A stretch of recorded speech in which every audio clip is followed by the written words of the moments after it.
everybody. Welcome. It is well past 7 o'clock, 7:30 actually here, Monday, September 27th. Hope you're all doing great. Jonny Torres, your host as always. Thank you so much for tuning into the Yard Sign.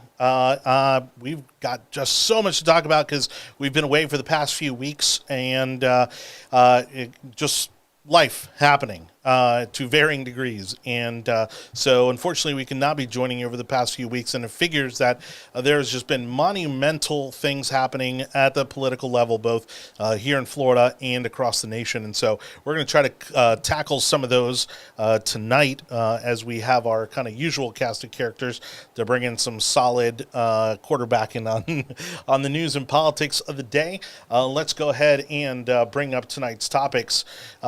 Trapped in the prison, just breaking earlier today, R&B singer R. Kelly. For those of us who are millennials, growing up with R. Kelly, this is, of course, Gen X. Is it Gen X? Not millennials. Millennials didn't grow up with R. Kelly. Gen X did. Gen X did. We did. Oh no, millennials also. Yeah. Well, I mean, but you wait. No, I'm millennial. Yeah. Millennial starts you're at 80. millennial. I remember when they did Trapped in the Yeah, Closet. but you're like the oldest millennial possible. Is that what they're calling Zennials? Yeah. No. I don't know. All right, we'll get back to that in just a second. Well, you know I'm Gen X because I can't keep up with all the What year? What generations now. year? 78. Yeah, you're a Gen X. Yeah, of course. I think I'm millennial. I'm right on the line. I'm definitely You're- a millennial. I was supposed It's to be. debatable. I think some people say millennial starts at like 81, 82 or whatever. You're definitely more, you're more of a Gen Xer than a millennial. That's for sure. We are definitely off topic. So Already. Continue, Jonathan. We're in. We have to it's settle not even the this. first To 2 settle minutes of the show. Can Johnny actually show us on TV? I would love to see that. Well, no, because I haven't even introduced you yet. Yeah, but you're asking questions from us. I wasn't asking questions. Why are you getting so defensive? Because Joe was correcting me on. Please stop yelling at me. Get in where you fit in. All right, so trapped in the prison. R. Kelly looks like he's going to be going to prison for life.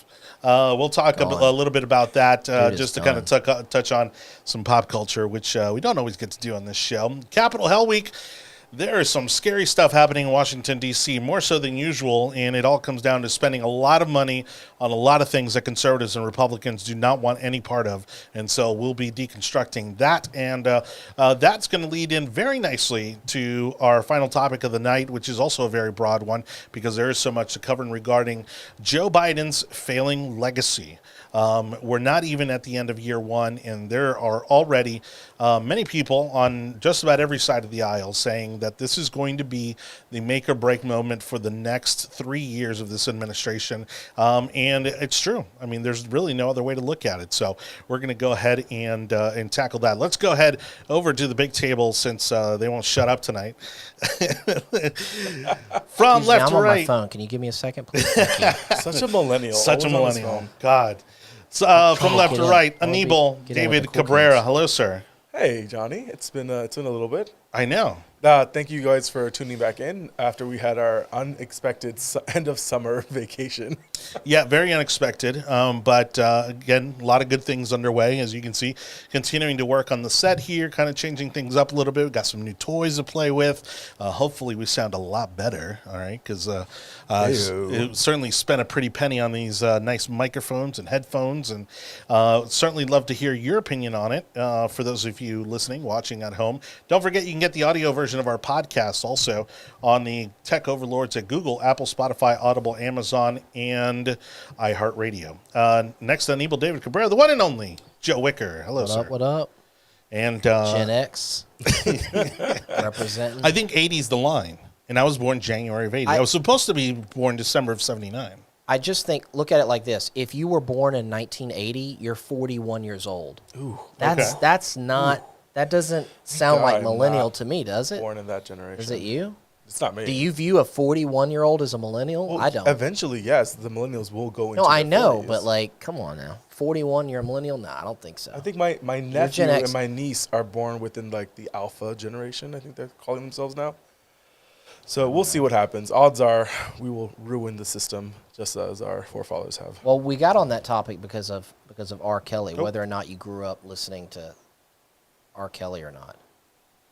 Right. And I mean, he was big. He hit big in the early 90s. Yeah. I mean, it was definitely the early 90s. Early 90s, Let me right? see. Sorry, hang on. On through to 2000 or whatever. Yeah. Hang on one second. I'm trying to fix this stuff here. All right, this is what happens when anyway. you get spoiled and have a producer. So gone. so yeah, the best so producer ever is not here right now. I know, and I can't even get my setup to see what Hector's saying. Hector would know what year. 12 Play was his inaugural album. That was his debut album. Hector has not told us yet. 12 Play. Hector has not told us yet where the age limits are when it comes to Gen X. However, Chris Licata says if you can see gray, you're Gen X. If you can see gray, you're Gen X. Well, I wasn't denying it. What I've heard, which I don't know because I've never been, but what I've heard is that if you have a special skill, you do better off in prison. Ooh, you're going there.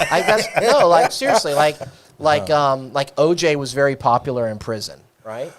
Like because he was OJ and like sign autographs. Right, because he was Yeah, and like apparently Bill Cosby was really popular in prison. I bet because he was Bill Cosby. And of course his case to a lot of these people, I mean, again, they idolize these guys just as much. So they're like, holy shit, I can't believe you're here with the rest of us. Sure, right, yeah. Like I never would. Like you know, R. Kelly. Get me pudding? That's all I want. Like R. Kelly's going to be in there get some pudding pops here for the population. R. Kelly's going to be doing like free concerts. Yeah. All right. Well, he'll be singing for his supper for sure. Yeah, He'll be singing for his virginity for sure. Oh my God! Hold on, where's my?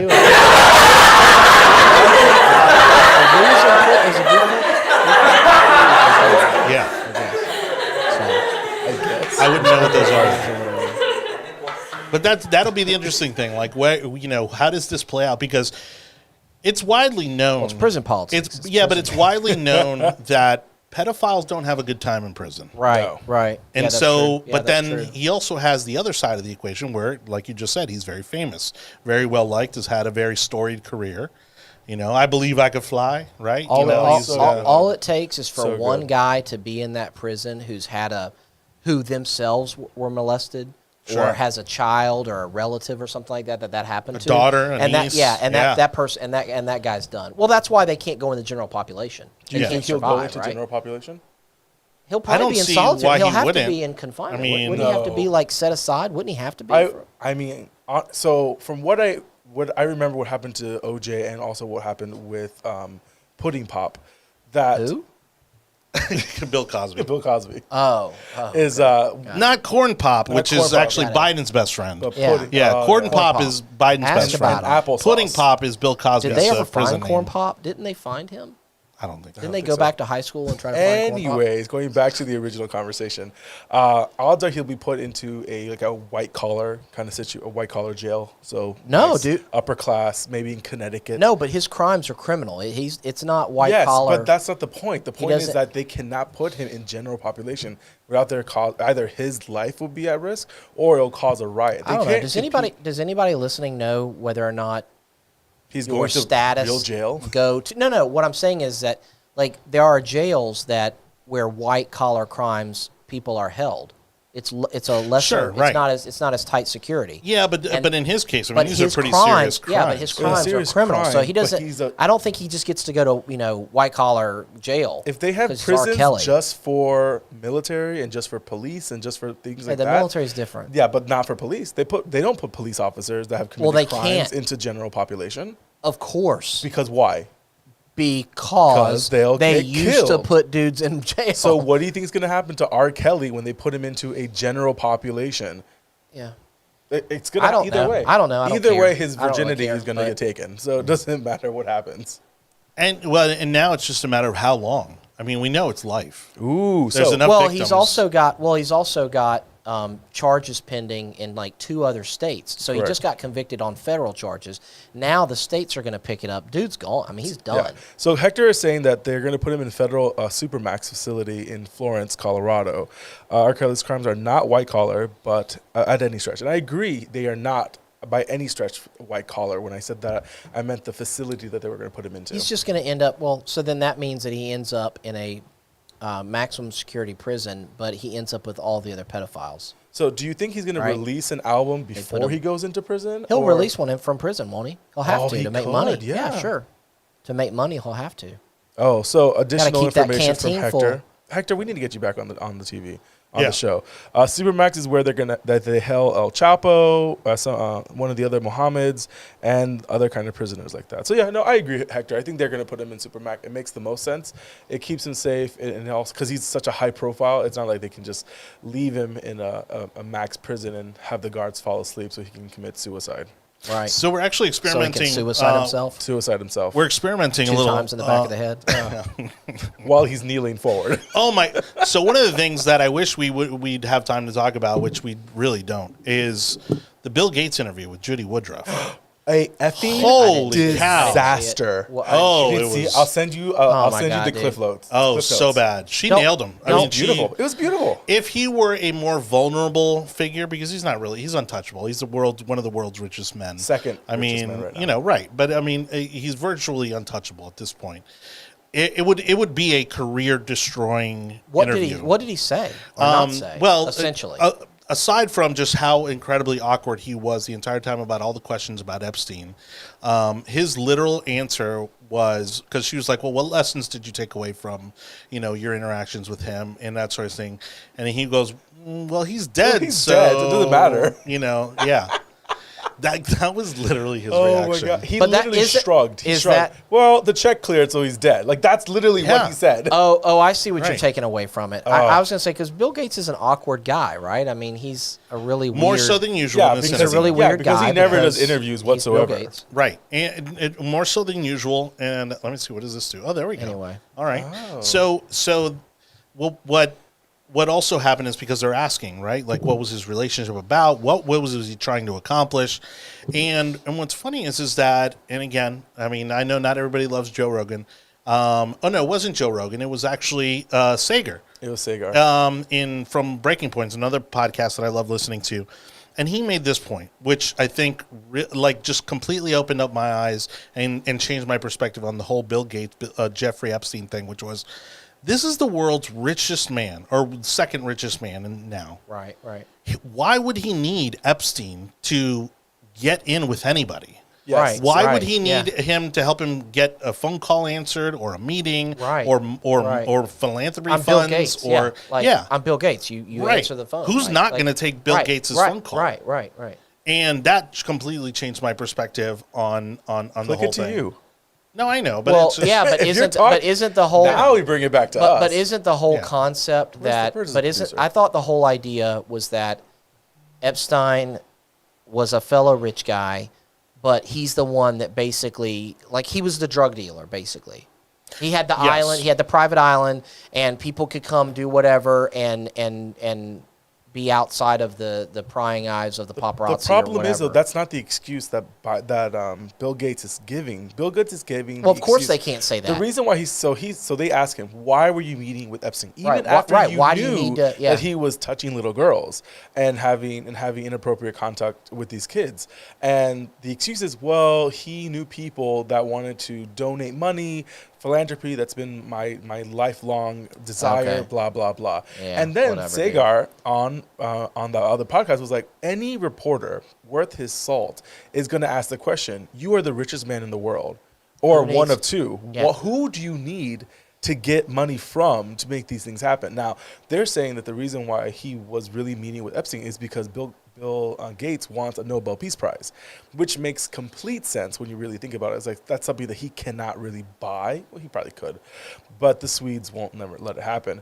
So I think that's what he was trying to do. So and you also, go to Epstein to try to, like, hey, pull your no, connections. he goes in, to Epstein in, so in he Europe? can talk shit about Can his he- wife and and not have to deal with his wife, because he was almost using it as like a boys' club, the mansion in New York and the island, So like, I would say whoever has enough balls to be the reporter that breaks that story will of course win a Pulitzer and probably make massive money because Just live of a it. simple life, man.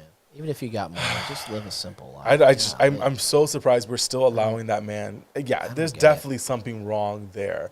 And I don't know. It depends who's going to actually report upon it. But people have done the legwork. It's just now something needs to stick. Well, and didn't Bill Gates' wife pretty much, isn't that when the divorce kind of came out, was basically she learned about the accusations. right. You know, they had a conversation. Oh, yeah. Like, tell me what's just going to come out. Like, you know. Well, and then so basically that's when they separated, right? Apparently, I think it was the New York Daily News was the one that reported that He had been there. That not only had he been there, but that he was basically leaning on Epstein to complain about his marriage. Now, again, when you're complaining about your marriage to a guy that traffics, women and prostitutes and that sort of thing, obviously, you put two and two together. Right. And the other thing was that, as Anibal was just saying, supposedly Epstein had some contact with somebody who was in the Nobel Laureate Committee, and he was trying to use that angle to get in for the Nobel Peace Prize, which is like basically his goal. That's his one thing that he's going for. Well, he blew it now. Right now in life. It's never going to happen. Yeah, it's never going to happen at this point. I mean, unless Obama made it look easy, man. Well, he got it before he did Obama anything. just showed up. The first black president. He just He's showed going to up. win something. What was the award? They said something about because of the hope that he spread across the world or some bullshit. I forget what it was. Again, Yeah, right. It's the Scandinavian I forget countries. for It was accomplishing weird. zero. Yeah, he hadn't even been inaugurated yet, had he?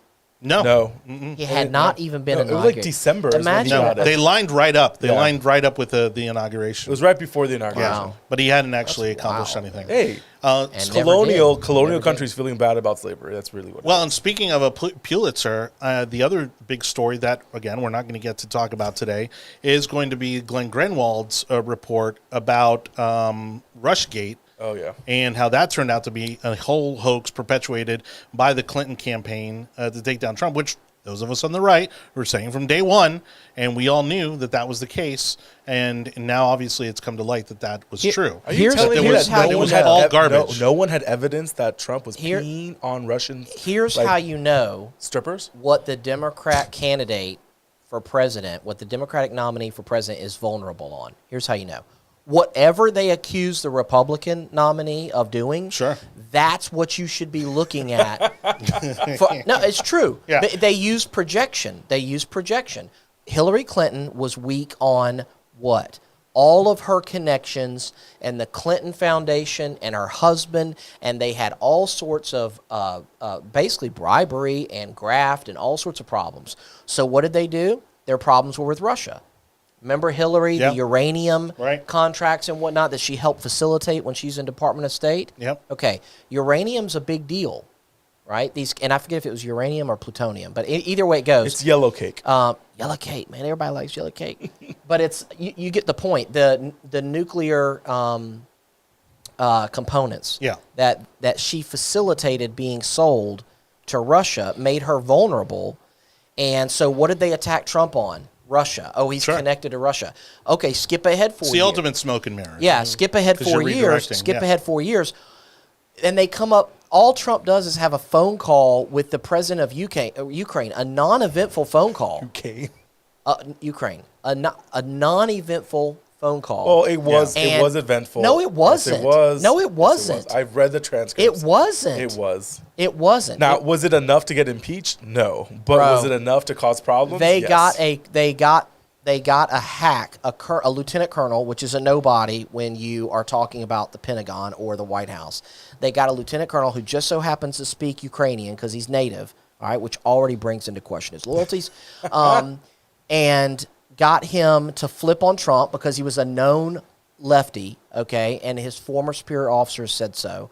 They got him to basically be a part of this scam, saying that Trump was trying to do all these illegal things to Ukraine, and they impeached him over it for one reason and one reason only, to take away from the fact that Biden's biggest vulnerability Is his son. recently, forget his whole career of blunders, was his involvement in arm twisting of the Ukrainians and the Burisma and his son getting paid by the Ukrainians. It's like, dude, Right. you're literally accusing your opponent of the exact thing that you are doing. So that's how you know. It's projection. That's how you know what the Democrats are in bed with. All you got to do is look at what they accuse the Republicans But then of. you also look and see how much the media and even technical companies refuse to allow people to talk about the Hunter Biden emails during, like, I think it was the last 2 or 3 weeks before the election. Like, people were getting censored because, it's not real. It's not real. It's from the Washington Post. It's from the New York Times. Yeah. No, that was another thing that And that blew was- up over oh, the yeah. last 3 weeks, which was Yeah.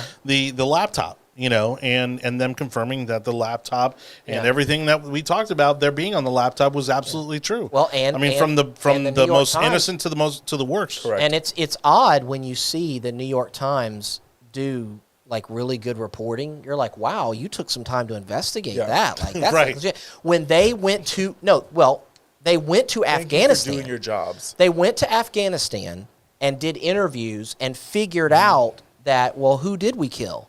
And they came to find Right. out that they killed a guy and his bunch of kids. 7 kids. Yeah. And it was bullshit. But that was reported almost immediately after the strike, and they were like, "No, we got there these." were questions. Well, there were questions about it because who we it were like, was, and they weren't giving because the they were answer. asking, well, who Yep. did we kill? Yep. What was Right. going on, Right. and what were the circumstances? And then they were coy about it. So the New York Times actually did their job. They smelled a rat, and they went and dug and got answers from Afghanis on the ground. Went to the location and did real investigative journalism, which you don't get from the New York Times anymore.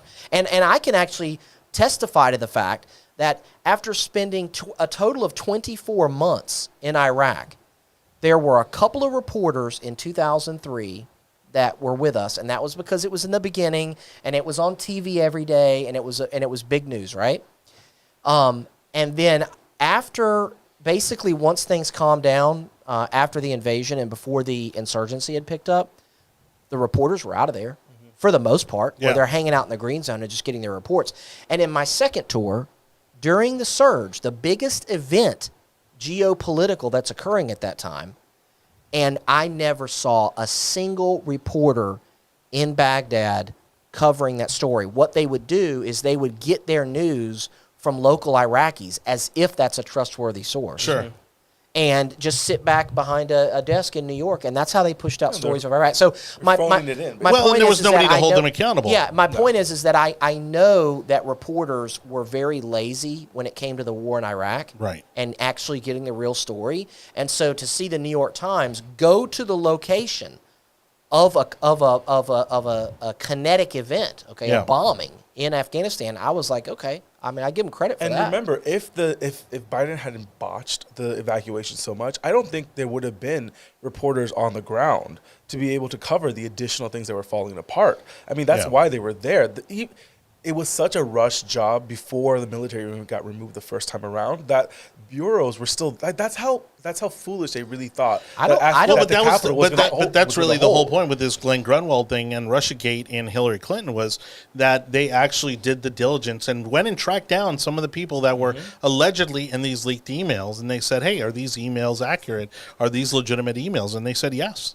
And so again, this Hunter Biden thing, which should have absolutely disqualified Joe Biden from becoming president, is now swept under the rug because his son. Well, Yeah. nobody's going to pick it up. They're not going to run Right. with it for the next Well- week like they did with every Trump scandal. And when they tried to make it sound like, and I get it, Trump's a rich guy, so there's this, at least in America now, we used to look up to successful people, but now when you have a really successful person running for public office, people instinctively assume that everything they're doing is to somehow make more money. Right. And I think the reality is, guys, you got it backwards.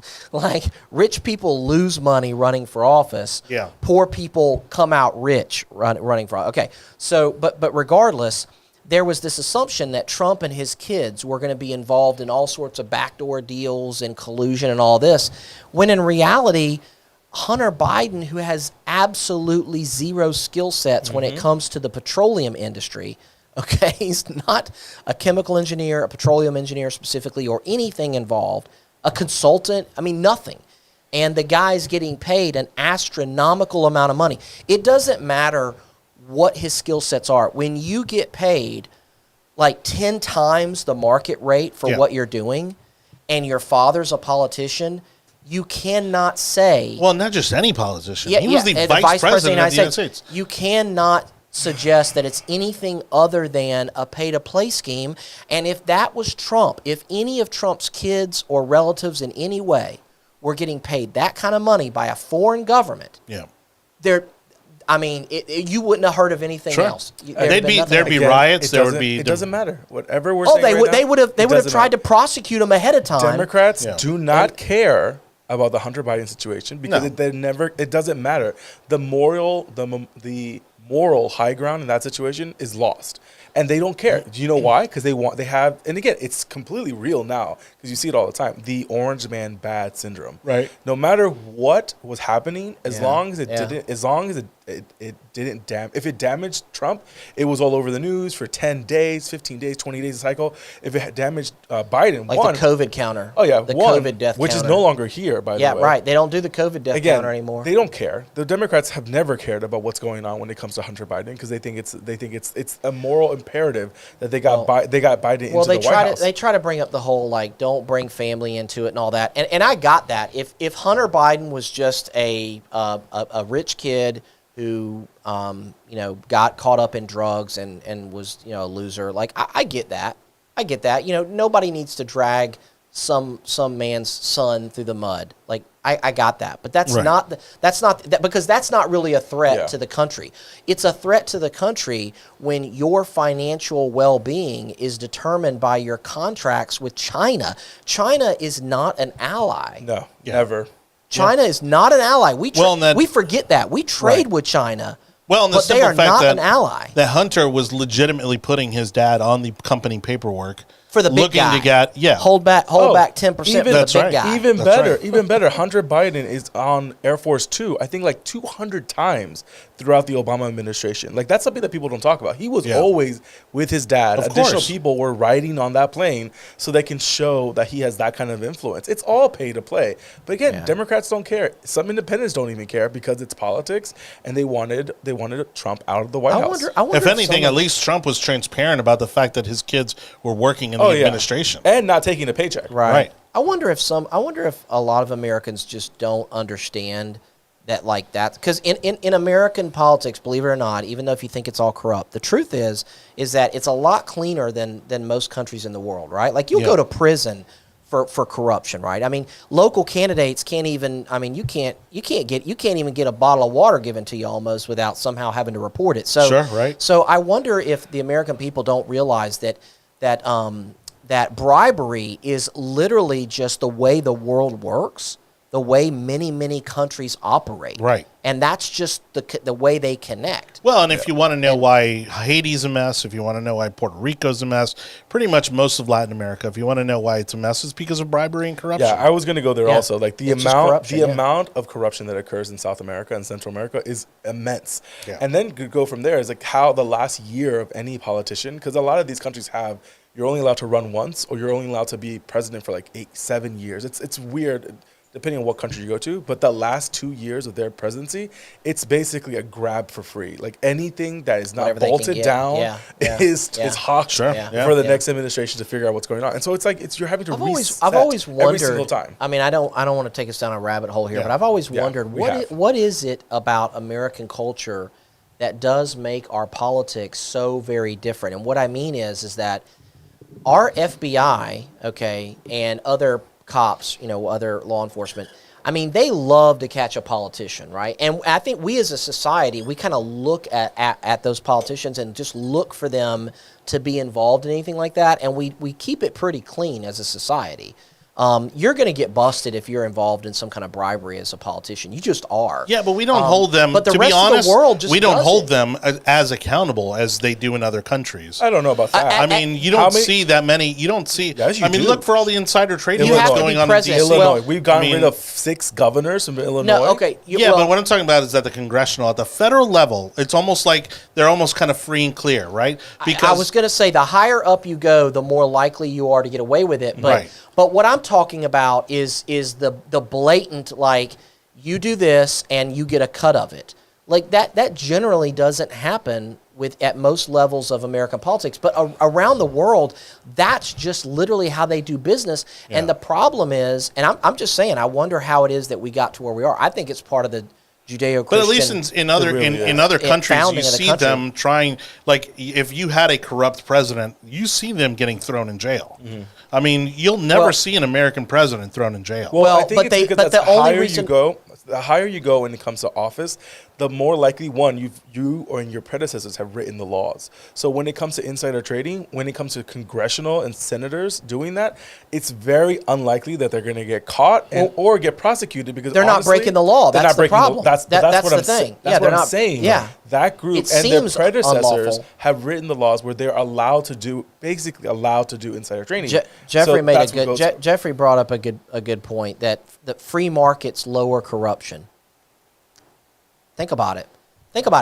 If you can't operate honestly, what do people do, right? If you can't make money honestly, what do people do? They turn to black market type stuff or whatever. So well, really quick, I want to give a quick shout out to everybody hanging out in our comment section. Good group active so far here as we kind of wrap up the first topic. Hello to Jimmy Smith, our good friend from Concerned Veterans of America. Make sure you go to our YouTube channel, our podcast channel, wherever you listen to the Yard Sign and look up our conversation on Afghanistan. That was definitely a phenomenal conversation. Our ombudsman, Hector Gonzalez, of course, joining us in the comments section. Hello to Laura, Jenny. Who else do we see? Chris Licata. All right. Thanks, everybody, for hanging out in the comment section. I'm actually trying something out, too, for those of you who are maybe a little more social media savvy. We are also broadcasting live right now in Clubhouse. All right. So if you want to join us over in Clubhouse, look me up, Jonny Torres. And I have the Clubhouse room open right now here. And then what we can do is we can actually patch you in. So Jonny Torres here, I'll throw up my this is my cool. handle. I didn't know we were doing that. I have no I idea. could, it's going to be kind of a cool way for people to call into the show if we want to take some additional comments. You know, We're not told anything. but That's all good. We're not I just that like to bored. throw stuff against the wall, see what works. All right, but if you want to jump on literally. Clubhouse, you can listen to the show as we're doing it live. And if you go in there and raise your hand, want to jump in on the conversation, we'll bring you in. Yeah, We'll, another shout out to Representative Smith, former Representative Smith, former county commissioner, right. and now with concerned veterans. I can't talk. The veteran Concerned can't say veterans veterans. for America, Right. CVA. Yeah. So are we And, done talking about corruption in Central South Well, America? yeah. Well, and I knew, Hector's on a roll. there Well, wasn't he, much- he there was wasn't- responding to my comment about a lieutenant colonel. He understands what I'm saying, though, and his comments right though. Like you can raise the concern, but for that to go all the way up to the top and immediately become an impeachment type thing, it's a setup. Like it's obvious he's part of the a political subversion of Trump, which is really what that was about. Because but no any one doubts other that. dude, No one's doubting that. a lieutenant colonel says to his boss, "Hey, sir, the president was talking about some stuff. It seemed a little like iffy." They would be like, "Shut up, take your notes, do whatever. The president's talking foreign policy. Let him do his thing." Like, come on.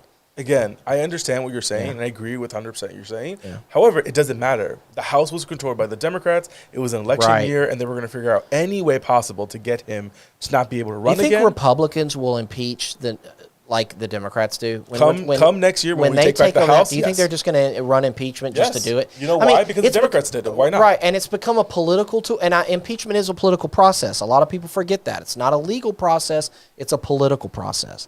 But I mean, if the Republicans run with it like the Democrats did, then at this point, it's like it's a joke of a constitutional. Of course, but application. you have, I mean, it's just a you joke at have that people in this country that are red-blooded Americans from very red states that want their congressmen and want their senators to impeach Biden because their president was impeached. I just think it's sad because now it's not even going to be taken seriously. No, right? it won't be taken seriously. It won't even. And so when we have a president that potentially needs to be impeached, it's.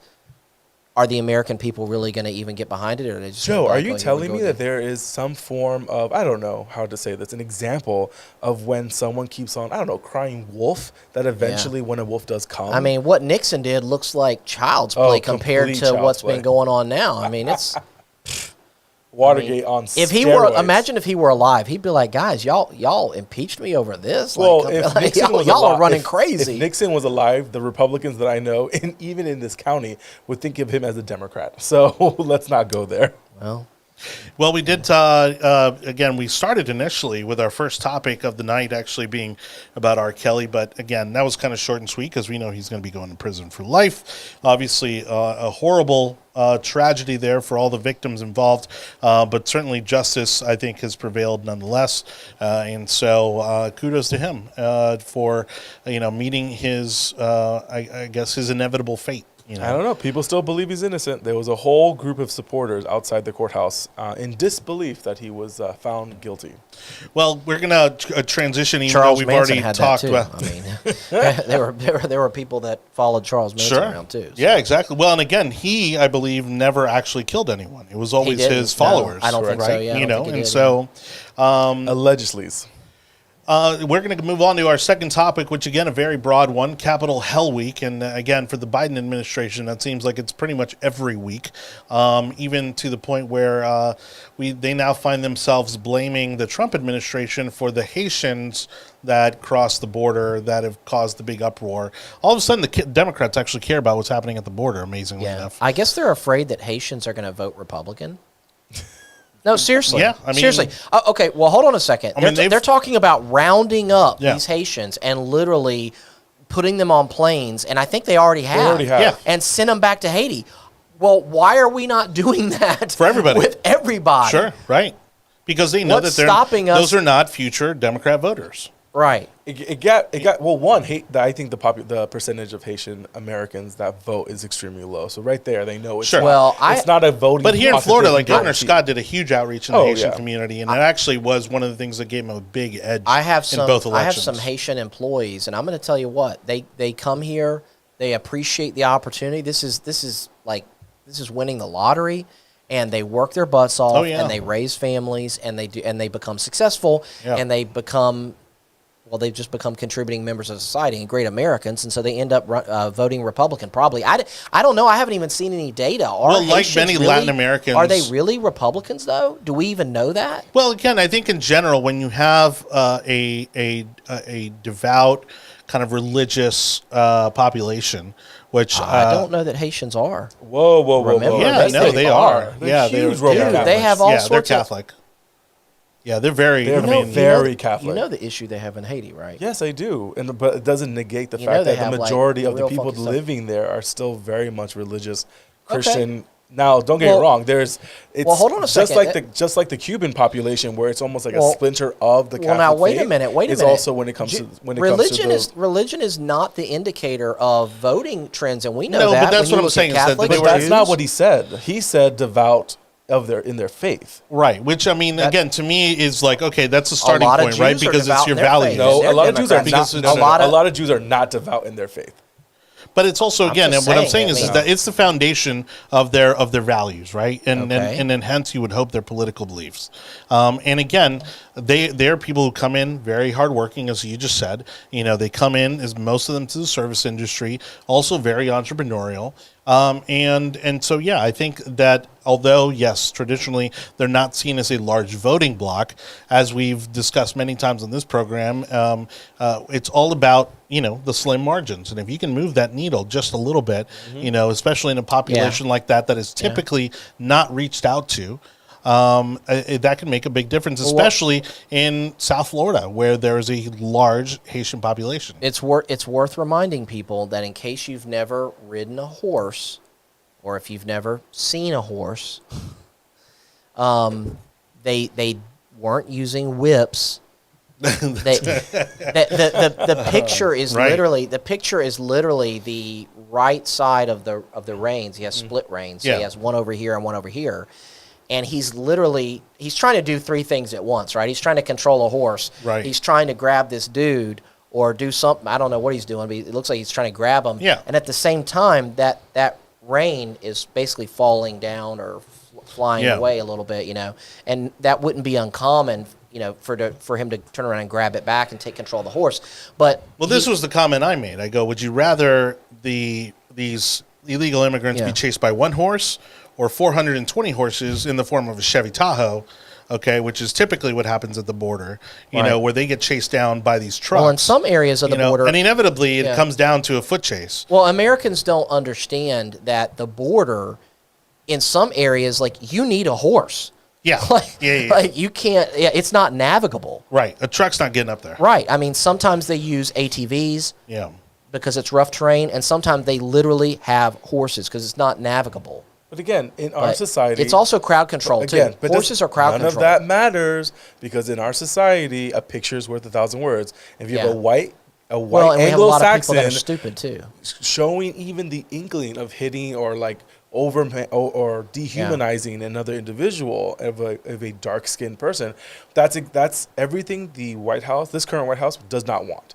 So because of that, they actually did what they needed to get done. Push half of them back to Mexico, put I think 2,000 back on planes, and the rest into the United States, which was it's so interesting. I think funny how quickly they made that. Yeah, I was going to say, like, it's interesting because the narrative that he was using a whip, like that hit immediately because people don't know what they're looking at, right? They don't understand what they're looking at.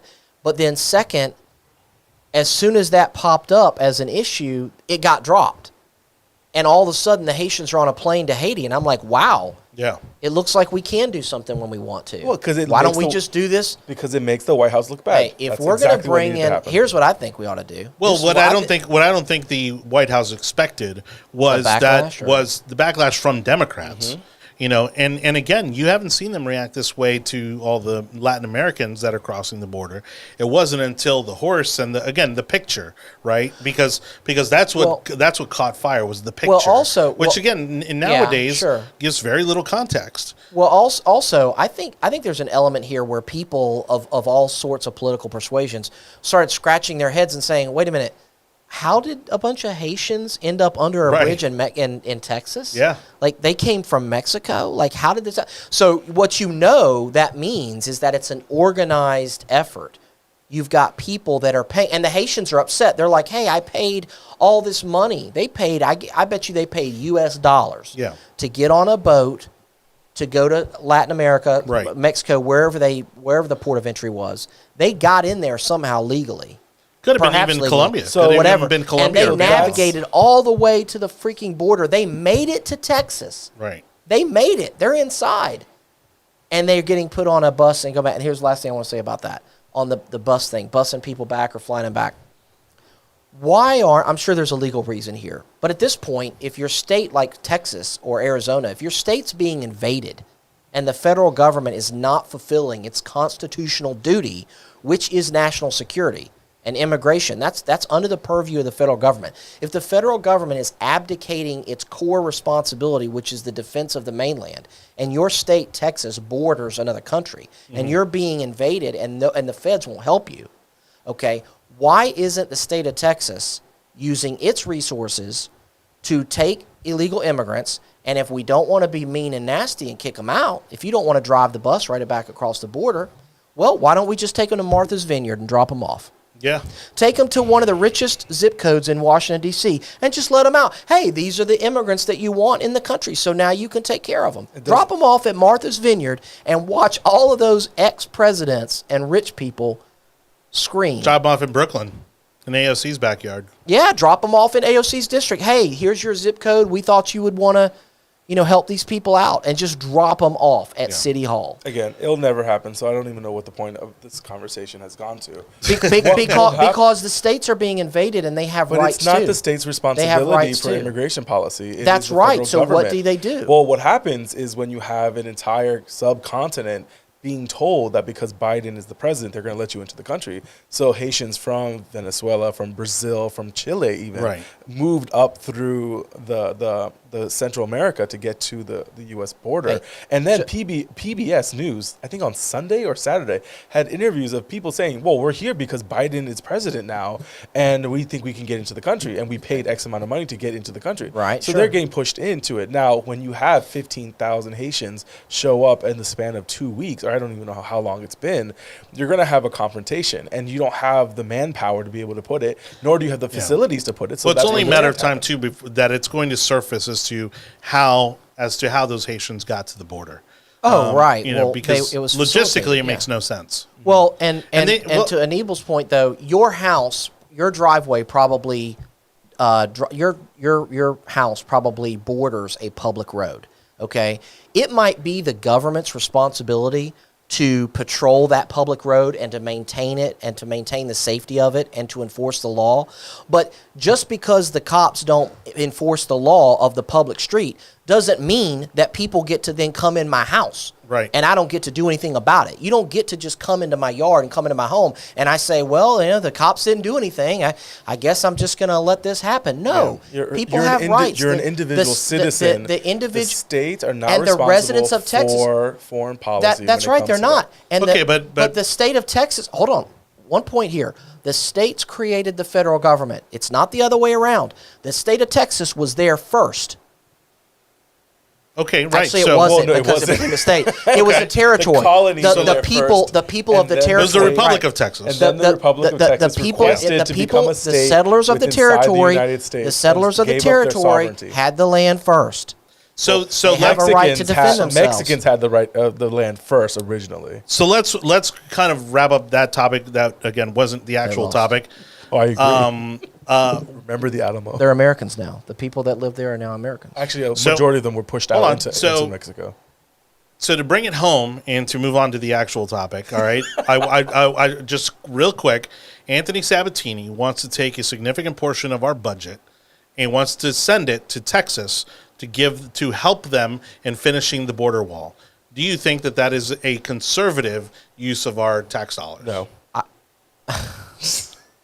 Okay, we understand that there's probably a couple of purposes for that type. Is Sabatini in the Senate, in the House, or in the Congress? He's state House, but he's running for Congress. So he's saying he's trying to say something about something. Well, no. He's talking about Florida dollars. Florida dollars. He's not talking federal dollars. Oh no. He's talking Florida dollars. He's saying assist state of Texas. We can send people there to help out with that, but we're not paying money for a wall. If the southern states, or if the states that have a border, basically, be careful when you say southern states. Yeah, exactly. If the states that border another country, wanted or have a border within the border states of the United States, Florida all the way through to Texas, but we understand there's other ones. If those states wanted to get together and pool their resources to provide for the common defense of their own states because of the failure of the federal government, I don't see how that's illegal. It's their choice. It's their land. It's not the federal government's land. Now, you might have to back the fence up. Well, hold on. You might have to back the fence up and buy the land from various property owners and whatnot. That's not to say that you get to do it nice and clean. Are you saying that states should be buying property from citizens? If a citizen... Are you trying to? What's the verbiage of eminent domain? No, that's not what I said at all. So are we asking the state to overreach? No. You can build that fence around somebody's property if you want to. No, and actually, Anibal, I think you would find that ranchers that live in Arizona and Texas and Southern California, I think you would find there are ranchers that they wouldn't want a penny. They would be like, if you're going to build the wall, great, because they can't go out on their own land without carrying rifles to defend themselves. So I'm almost positive we had the opposite situation occurring when Trump was trying to buy land to be able to build the wall. So this, we've seen this on the other side. Okay, but here's my point though. Okay, listen, if a citizen disagrees and says, I'm not going to sell you my land, okay, that's fine. I'm not arguing that. I'm not even saying eminent domain. Right. I'm simply saying if the states wanted to get together and make an effort to defend themselves, how are they wrong? If the southern states want to get together and defend themselves. If the states, if the bordering state, it doesn't matter. It could be all of the northern states. I see what you did there. It could be all of the states that border Canada. If the states feel that they're being invaded, which some are. From Canada. Yes, and that's not my question. A border state, if they want to pool their resources, that wasn't my question. My question was, would you agree or would you support the use of Florida tax dollars going towards the construction or the completion of the wall in Texas? I don't think that would be a good use of our tax dollars. Yeah, that's all. Here, I mean, I thought it was a ridiculous idea. That's all. I think it's individually, no, right, because I don't think we're going to make. We're not responsible for Texas. It's hard to make. It's hard to argue that we should build something for Texas. Right. I understand the concept of it affects us too. I get that concept. Well, we are technically a border state. I mean, if Yeah, you think well, about it, I mean, we are, and we no, have the same, we have are. the same challenges with we Cuba have, and Haiti. we have and hundreds of we have hundreds, if Puerto not Rico. 1,000 miles of. Well, we have shores to protect. Yeah. So I mean, we have plenty of things to spend our own money on. Yeah. I don't think we need to necessarily pay for Texas. Texas All right. is a big state; they can pay for themselves. So let's jump back into the topic that we had lined up, which was Capitol Hill Week. Mr. Smith, I'm offended that you're saying that we go through these rabbit Maybe holes. we should start letting the Cubans. Yes, Hey, we are. hey, well, Us, hey, rabbit holes? maybe, Never. Hey, maybe, Never. maybe we should stop turning Cubans over to federal officials. Stop remember- turning them remem- over to federal officials? Yeah, remember Obama Oh, yeah. stopped the what is it called, wet foot, dry foot policy or whatever. Well, that was actually the congressional was- delegation from Miami. They made that bill, and they wanted to get rid of it too. oh yeah, It's a much Carlos larger conversation. that was Carlos Curbelo's like key legislation. Well, yeah, of you course know, him. And so, but- well, I'm sorry. I'm sorry. Hold on a second. Wait a minute. Are you saying the Republican delegation from Miami yes, wanted that to occur? correct. Okay, that is news to me. You don't Why understand. did- Our Because- own I people know there's a because lot it of was each dynamics. other. I know Yeah, there's yeah, a lot yeah. of dynamics. I know there's mostly it was abuse. All right, Yes. there were it was Cubans. because it was being abused. Yeah, there were Okay. Cubans coming here Right. claiming asylum, Right. getting all the Perks, free perks. free goodies, Okay. you know, including the checks, Okay. and then going back to Cuba. Really? Yeah, Yeah. Wow. And then what would Okay. happen is because they had family members here. So why would they go back to because they Cuba? had family That's members insane. here. Because the ruse was they had family members here. The checks would start coming to the family members Gotcha. here, and those Gotcha. family members would send the money back to Cuba. Gotcha. And now you're living and really you- good and, in Cuba. and now you're rich. Got Sure, it. yeah. Okay. Yeah. Absolutely. See, man, the fraud that occurs in Miami just screws up everything. It's a gosh. city built on white powder. You gotta watch Cocaine Cowboys. Thank you everybody for watching the Yard Side, the most important and relevant podcast and diverse podcast in conservative politics. Heyo. Jonny Torres with you again. We sort of have some topics on the board today. Not that we've really touched on them much, but our second one being Capitol Hell Week, and that's because Biden's legacy, which is our third topic, completely contingent upon the success of two major bills going through Congress. One of them being the infrastructure bill, and the other one being the reconciliation bill. And the beautiful thing about it is that Democrats are quite literally eating each other alive over this whole thing. I mean, if they are able to pull this off, we will see unity among the Democratic Party like we've never seen maybe in our nation's history. Since they tried to unify the South to take back the North. That's right, exactly right. And you know, equally, if these bills fail, which again, very high likelihood, this could go any direction right about now, that will be the end of the Biden administration. Year one, that's it, done. His entire legacy is entirely riding on these two bills. And crazy enough, Anibal, as you know, because you know we get our information from a lot of the same sources, it's that you know Biden's actually siding with the progressives here. Correct. And being very, very aggressive legislatively, which again, people really weren't expecting that, especially since Biden always kind of positioned himself as A, a moderate, and B, kind of the bipartisan guy, you know, who kind of played well with both sides. And he's really siding with the holdouts here, which are the progressives who say, we either do this all together or we do none of it. So I have a theory on this, and you say that you think it's Biden is the one that's changing his spots. I honestly believe Biden had nothing to do with the writing of this legislation, nor do I believe he was even in the room or even in the building he when wasn't this even was even awake. here. Oh, I completely agree with that. Wasn't even awake. The amount of how can I say that? You're like a minute too soon.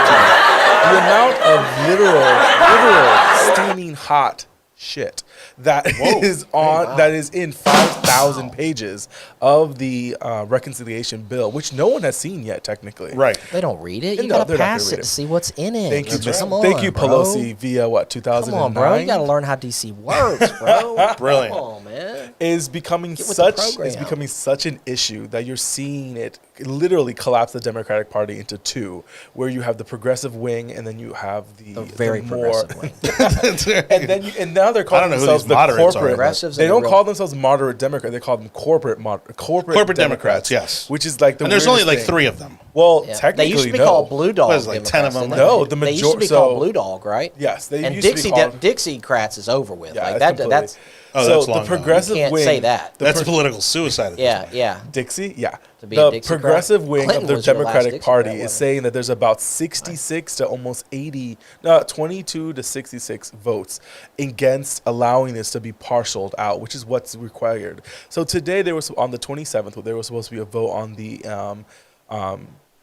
what's it called? On the infrastructure bill that was pushed back till Thursday. Originally, $3.5 trillion. No. The infrastructure No, bill that's is the budget. 1.3, Oh, and the okay. reconciliation is 3.5. Oh, So okay. for I got a my numbers combination backwards. of I Yeah. thought they 5 worked billion. out the infrastructure bill. I thought they got Yeah, that that's done. what that. No, they got it on paper. Now they need to vote on it. But the Oh, they progressives didn't. don't want to mix. I thought they got Manchin. I thought they got Joe Manchin on board in the Senate, and I thought Yeah, they got the Joe votes. Manchin I thought they got and the I votes. think Sinema has said that they will vote for the infrastructure bill if it's done in September.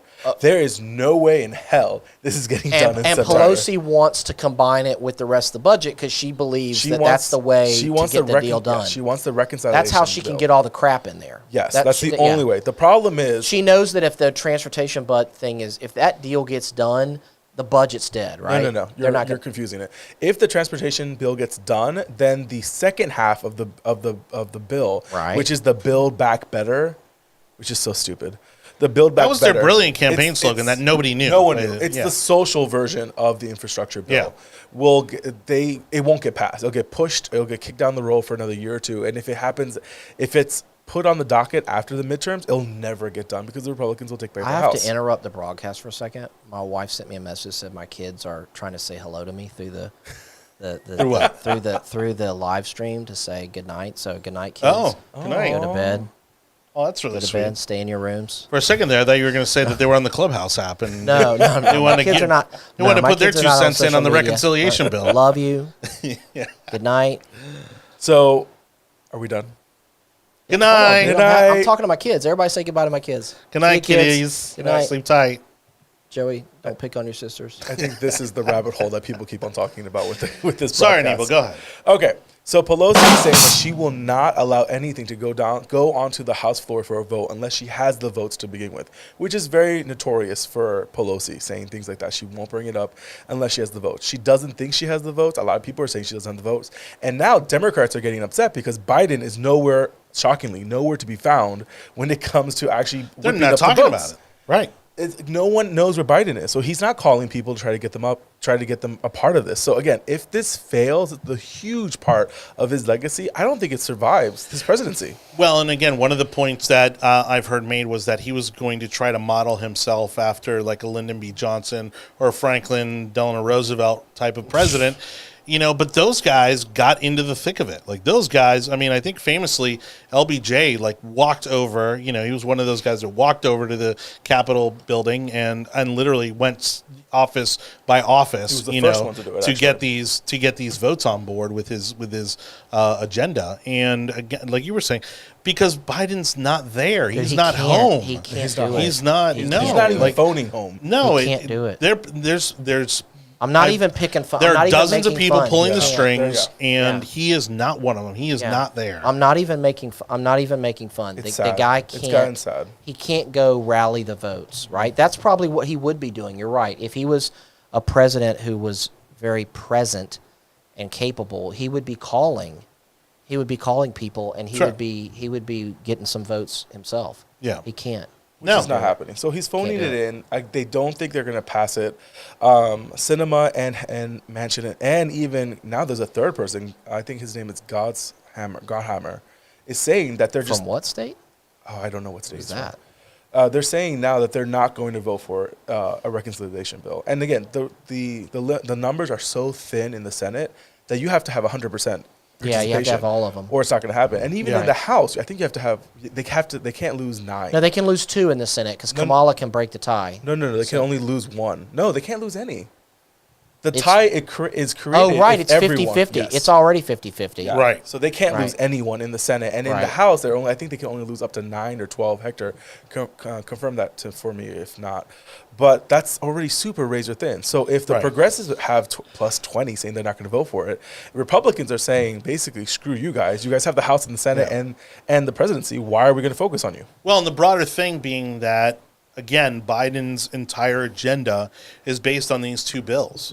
I mean, everything that he, campaigned on, everything that the people behind the scenes have been pushing for, like their wish list, it's all riding on these two bills. Why is it that this infrastructure bill, which we've heard about since the Trump administration, and Trump and Schumer, I think, wanted to do a deal, how is it that an infrastructure bill, which I know is much more complicated than roads and bridges, I get it, but how is it that that can't get passed? Like, how controversial would just a clean, all you have to do is Because go it's to not every clean. district and say, hey, listen, you're going to get some stuff, you're going to get, if you spread it out and everybody's getting a bridge and some roads and some intersections done and all that, like, how controversial is that? Well, and that's the thing. I don't think it's that clean. roads. I don't think. No, there's all kinds of social bridges. programs in there. But problems. No, but that's what was stripped. So no, they did a great job. I thought they did a did. great I job thought they, stripping the yeah, difference that's between what I'm saying. social Remember and infrastructure. Remember when child care, they were calling that infrastructure. Yeah. Right. It was, oh, well, child care is infrastructure and it's Free family college. it's Right. family infrastructure. Remember Free community college. Remember when they expanded the term of infrastructure to basically be like anything that supports anyone. Yeah. Right. Right? That's kind of how they were using But the that's word why I think infrastructure. this bill's failing. And they stripped it of that though. I think the home based care stuff is not in there anymore, which is basically an expansion of Medicaid. But that's where I child think- care's gone. But I that's think. the second. But that's why they all want to do that. But that's why they want to do both at the same time. Well, that's why the House see, wants it, right? Because they want all that stuff. But that's in what I'm there, saying. right? The progressives are the ones that want all that stuff in there. Right. All the stuff that they've been threatening to strip out And all I'm saying is is what why the progressives wouldn't they, want in there. Why wouldn't you, if you're President Biden, say, guys, we've got to pass a real infrastructure bill. because Biden's not there. Call it a transportation bill. A Biden- real one. Biden is 'Cause it's not not, there. though. Ports, airports. But that's the problem. Bridges, they've roads. littered it with all this kind of social. I mean, I'm sorry. Yeah. So social solar panel, programs so and, like solar stuff, new energy, green stuff, Green New Deal stuff, Climate change, all this other stuff. Well, and then they got super political about it because then to basically give the middle finger to Elon Musk, they said, okay, well, we're going to create tax incentives for green companies, but only if you're unionized. Okay, which Right, Tesla is right, not. right, Okay, so right. that was the big middle finger to Elon Right, Musk. right. And to so embolden the only reason why the unions survive is because they get these government handouts. Well, and think that's about the only it. reason why they exist. We're at the lowest number of union members in history. Right, that's what I'm saying. Right. The only reason why they survive. They got fat bank accounts. Well, and you look at now the footprint that like an Elon Musk has, Right. both in Florida, Texas, California, three of the three major states in the country aside Yeah. from New York. Yeah. And you're going to tell me that he hasn't been calling those congressmen and saying, "Hey, you better, get on Sure. track. Better get Sure. on the right side Correct. of this legislation." You bet he is. Oh, Sure. that's why they also stripped be. the controls for pharmaceuticals and drug makers. They pulled that out of the budget. Does Elon Musk does he donate? Does he I give? don't know. Is he involved? I mean, really? we can probably find. But it at pretty this Is he quickly. point, really with the involved? with Is the he- with the number of people that he employs, the high wage salaries, Popularity. the infrastructure, that he Yeah, builds. yeah, I mean, that's true. And yeah, popularity also. I mean, He's- and carries a he's lot the of weight. His company is the future. I mean, you Oh, can't- of course. Yeah, you can't just blow him off. Yeah. Well, he's the one that's going to bring the internet to the world. So I think what's happening now is that you're going to. So this week Bill is Gates isn't very gonna do that? This week is very important for the Biden administration, and we're already seeing after talking for 30 minutes of this topic, we can already poke holes in how difficult it's going to be for them to pass it. So even this is just half of the issues that are happening this week. What's additionally happening this week and the following in the following weeks is that two additional problems are coming up, which is the government shutdown because no one Shut has it passed down. a budget yet, Shut it down. and which I think is going Nobody to will happen in notice. the next week or two, and then exactly because no It's one did paid notice. vacation. It's right. paid vacation for the government workers. They literally Yeah. go home on vacation, and then when they come back, they get back pay. And then That's called Right. vacation. the Yeah. next thing after when it comes to the government shutdown is the debt ceiling needs to be increased because we're not bringing in as much as we are supposed to, so we have to raise the debt ceiling every. I think this as of Friday we go into the new fiscal year. And so if that occurs as well, then you automatically get a government shutdown if you don't raise the ceiling. But again, all this can be done by Democrats. That's the funniest thing right now. It can all be done by Democrats. Well, and they're trying to claim that some of this legislation is bipartisan, which is not. I mean, if they've got a couple Republicans here or there, I mean, is that really bipartisan? The bipartisan legislation is the legislation that gets passed and you have no idea it happened.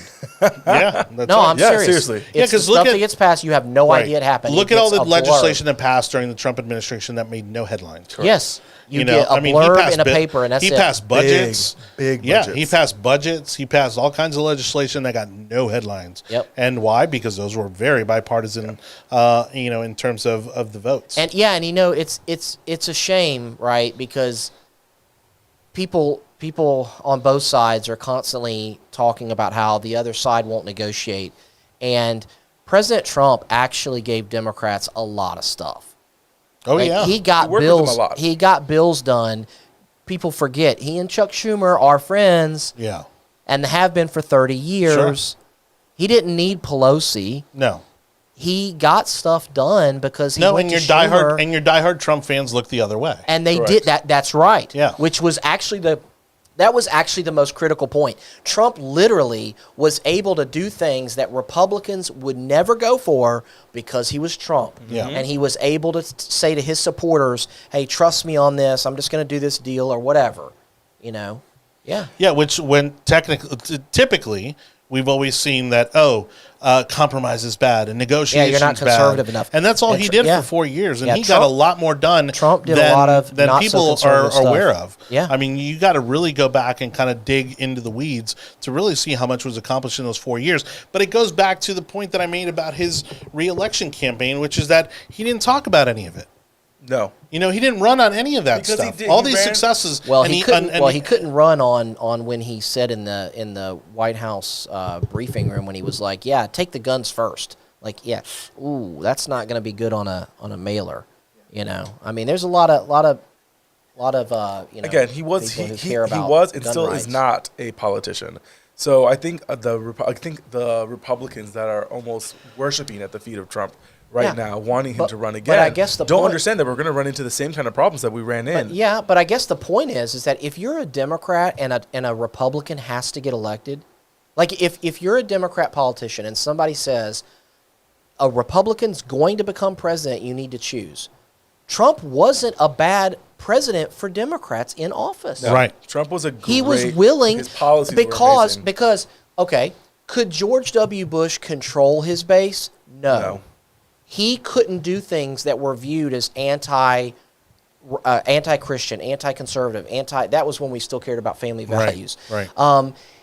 He wasn't able to do those things.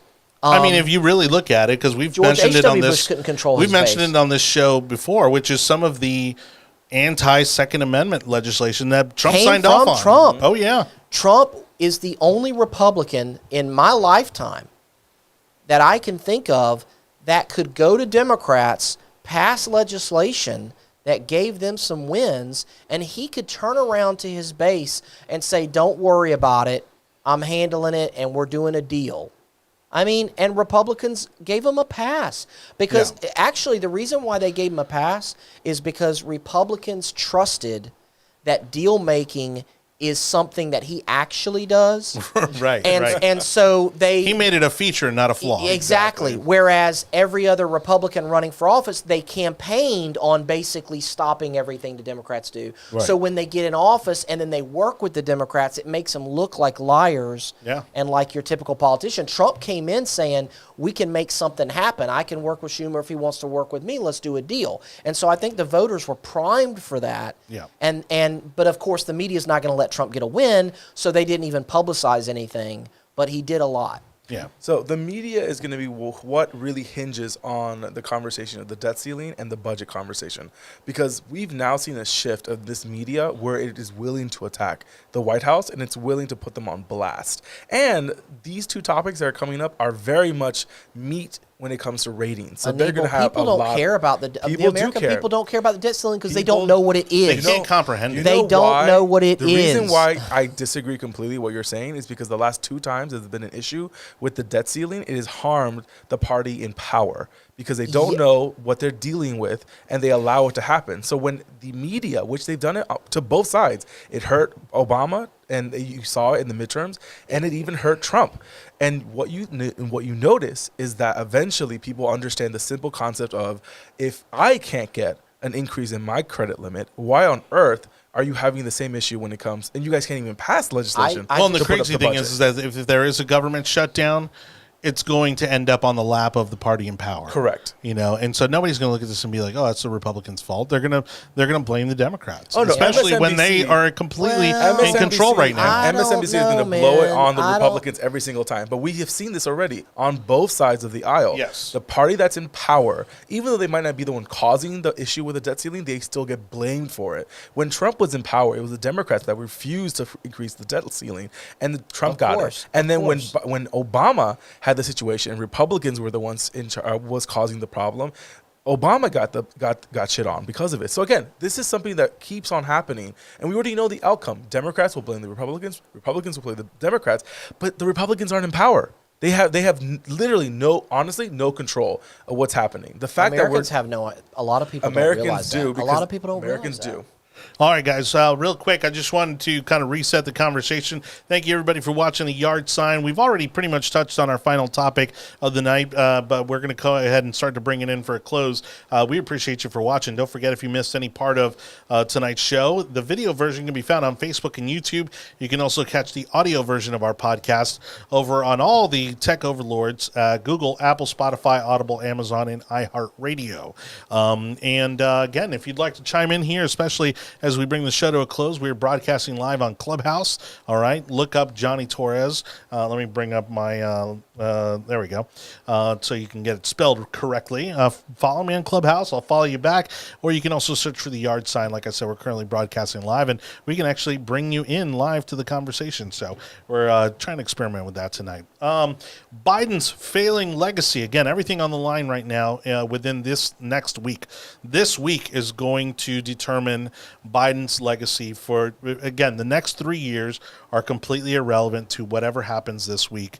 Aside from what we already know, where people, I think even Democrats have just accepted the fact that there's nobody home. That he's basically a puppet at this point. What's Kamala doing? That's a great question. Hanging out? Really, Kamala. what? Who? Kamala? Who? Kamala? Kamala who? So, Kamala? all right. So hold on. Kamala. So, Camila. Camila Cabello? Kamala? Did I say it right? I don't know. You didn't say it right. I You're racist. on purposely didn't say it right. You're racist. Camila. all right. So She has to that extent, she let's has say, ketchup in her purse. because in all likelihood, She ain't got no ketchup in her purse. She got hot sauce in her purse. I'm about to Look, shut you guys up. look, Here, I'm look. just gonna. There we go. All right. So, basically, to wrap up the conversation on the topic, knowing that again this week it may turn out to be a horrible situation for Joe Biden's legacy, for his agenda. Is there anything left on the table for him to? for him to to save it, to save his legacy, to save his presidency? I mean, is he putting it all on the line this week, or is there more left in the can?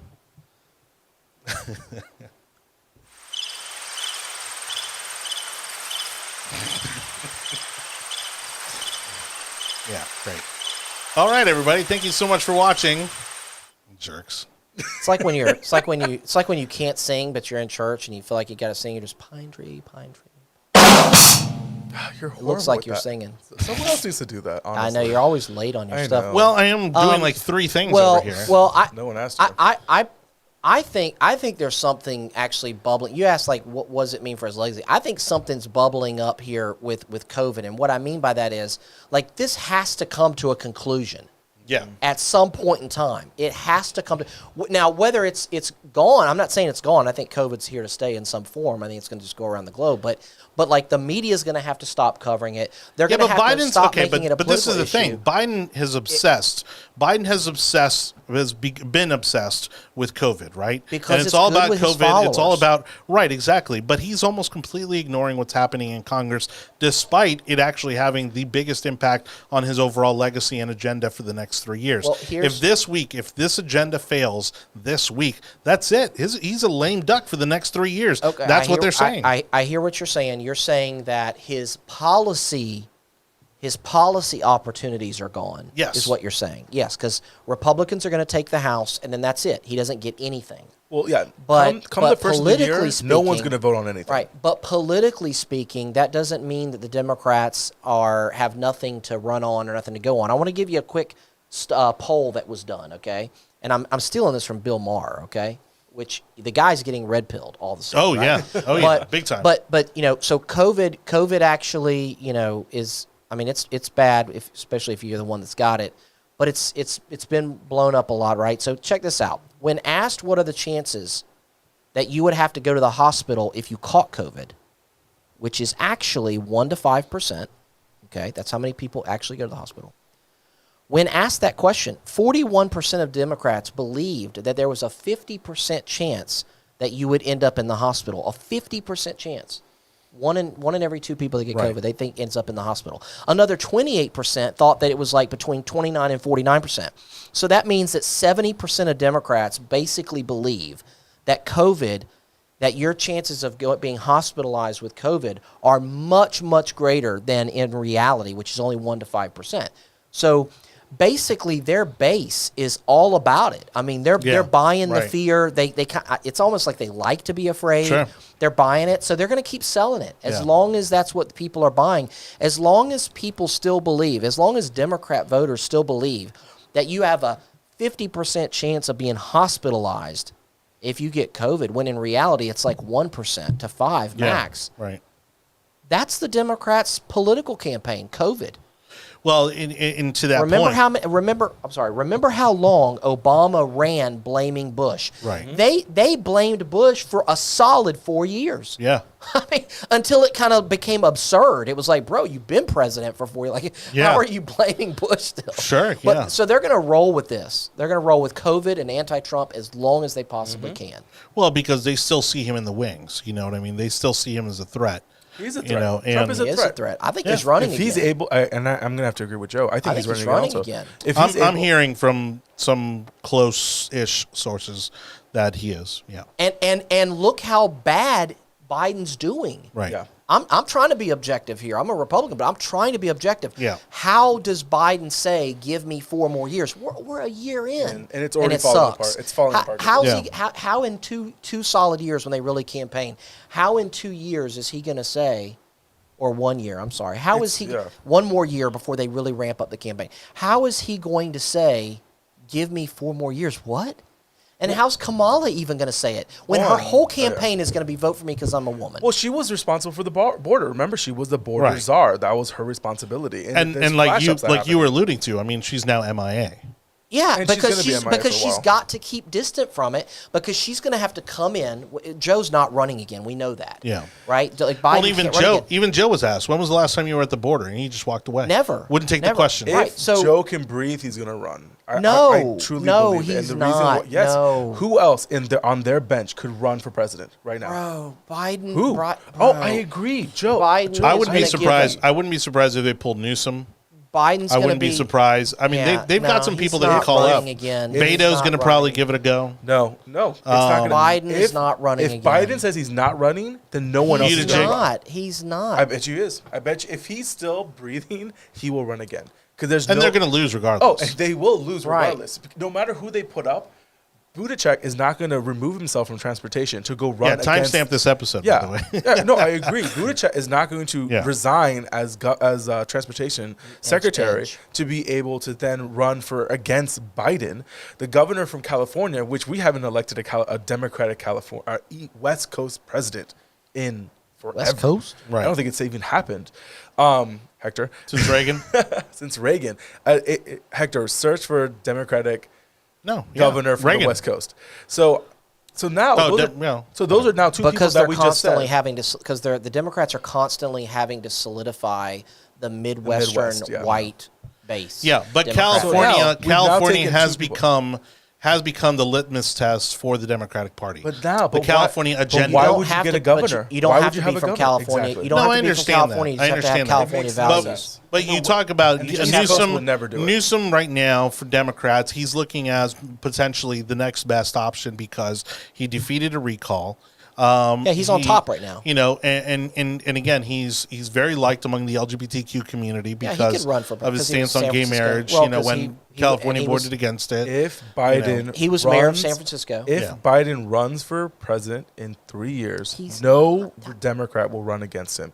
Now, if he doesn't, this is the thing though. No, he's not. I just don't he's understand- probably not going to get primary. I just don't understand why Anibal, why you actually are even acting like there's a chance Biden's going to run. Because there He's is a not. chance. If he's breathing, they're going to do it. Because you He's know why? not. If Biden doesn't run, the next person in the line of succession is Kamala, which they will not allow to happen. They have a better chance of They will winning. not Yeah, allow but they'll that. open the field. The Kamala's not. They're not going to. They're not going to just like let Kamala just stroll right into the nomination. Kamala No, she'll has to have to say. run. Yeah, Kamala has to say that she will not run. Why didn't Biden run against Trump?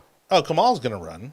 But that's the thing, though. If Biden had said that he's running against Trump in 2016, then he would not have gotten primary because he is vice president at that time. Because Hillary Clinton said she wanted to do it, and the Clintons were more powerful than Yeah. Biden. Yes, and who was the Biden- only person that could possibly gin up something? Okay. Biden could have beat Trump in 2016. That Yeah, I keep give in you. mind.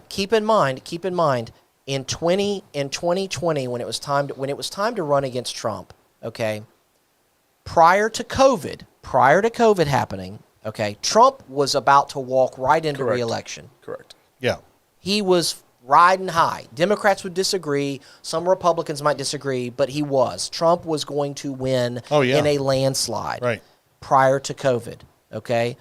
And they put Biden up because it was his time. Sure, he's the old man, whatever. It was his last deal. He's done after that, right? And it would be somebody else's turn. But also because, think about it. If you're an up-and-coming Democrat in 2015, okay, at the height of Trump's popularity, if you're an up-and-coming, in 2019, if you're an up-and-coming Democrat who's got a great future ahead, you want to run for president, but you don't actually want to necessarily be the nominee. Like Buttigieg. The guy was a mayor in Indiana, and now look where he's at. Yeah. And that's simply because he ran for You president. did it for name recognition. Right. To get into And, the after a Biden administration, he could Right. easily go back to being governor. Because you don't Indiana. want to be the nominee and get beat against Trump, because then you don't get a chance to run again against Oh, the yeah. guy. Yeah, You that's knew all it. these people were not going to beat so many Biden in the of the primaries. Democrats were pushing Biden because it was like, hey, let him go lose, right? Let Yeah. him get beat. If he gets beat, no harm, no foul. Yeah. He's gone. Give him a shot. Yeah, everybody else runs, raises their name ID. You become a senator, a congressman. You get a position in the administration. You write a book. You make $1 million, and you're good. Right. And that's why everybody else was running. Biden was put up to lose against Trump. They didn't actually believe that he was going to win. And Obama, remember his famous line? Don't underestimate Joe's ability to F things up. Yeah. That's what he told the Democratic Party. And it was only because of COVID and the changing and the violating of laws and the massive mail-in ballots. That's the only reason why Trump lost. Yeah. Which, side note, California has officially made mail-in ballots permanent. So, I mean, California's screwed. I mean, it's done. Again, at the end of the day, Well, I'm just and they giving a are. position of a possibility, Joe. I don't know why you get so upset with me sometimes. with this. Because I don't even understand your thought process. How do you understand? Because how do you're you not smarter understand? than this. You are assuming that Joe Biden is going to die before the next cycle. I'm not assuming he's going to die. You're assuming that you're saying that he won't be able to physically run in 3 years. He's not physically able to do Do the it job now. today. I don't disagree with that, but what I'm saying is if he has breath in his lungs, the Democratic Party is going to put him on some kind of pedestal and move his hands and everything else. It's the only way to be able to win I think against the Trump administration. No, Anibal, really what I think it is it's not about Joe Biden. The guy probably would be cool with running again. It's about the Democratic Party. They're not going to run him again. They are going. If he says he's going to run, They're not going to let it happen. if he's breathing, he's going to run again because they don't want Kamala. Kamala will not step aside for someone else. All right, well, let's on that note, let's go ahead and wrap it up for tonight. Thank you again for watching The Yard Sign, the most conservative and diverse political podcast on the interwebs. I know, I'm trying out new taglines. We'll see how that works. Mr. Smith. Oh. Damn, I did this all wrong, said the broken Republican former elected official. That's right. You missed that on the $1 million book You were deal. supposed to run for president, bro. That's how this works. It doesn't matter. Just come out of nowhere. That's right. File. And then get a cushy job. That's it. And then, yeah. And that's it. And that's it. That's it. That's it. That's it, Poppy. Thank you to everybody who joined us in the comments section tonight. Don't forget, we're going to be experimenting with Clubhouse. So that's another way you can join us now Monday nights. Go ahead and you can find me on Clubhouse and set up your notifications as we build out the yard sign there. And then we're going to start taking people live on air. All right. So if you want to chime in during the show, you'll be able to do that through Clubhouse. Thank you to through the magic of technology. And we're going to go ahead and do one last thing because I know Anibal would beat me up in the parking lot if we didn't.